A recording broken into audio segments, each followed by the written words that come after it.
நாமக்கல் மாவட்டம் குமாரபாளையம் தொகுதியில் அதிமுக வேட்பாளர் தங்கமணி வாக்கு சேகரிப்பில் ஈடுபட்டார்.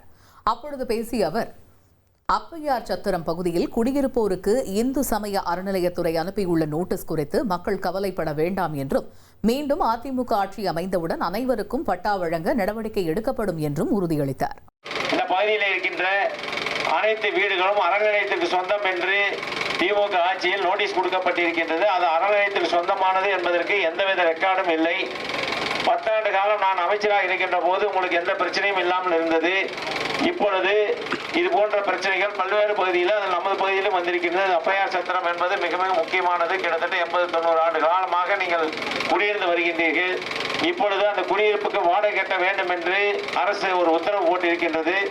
இதையெல்லாம் நாங்கள் அண்ணன் எடப்பாடி சொல்லிதான் இது போன்ற பிரச்சனை இருக்கிற இடமெல்லாம் ஆய்வு செய்து உடனடியாக அவங்களுக்கு பட்டா கொடுப்பதற்குண்டான நடவடிக்கை எடுக்கப்படும் என்று சொல்லியிருக்கின்றார்கள்.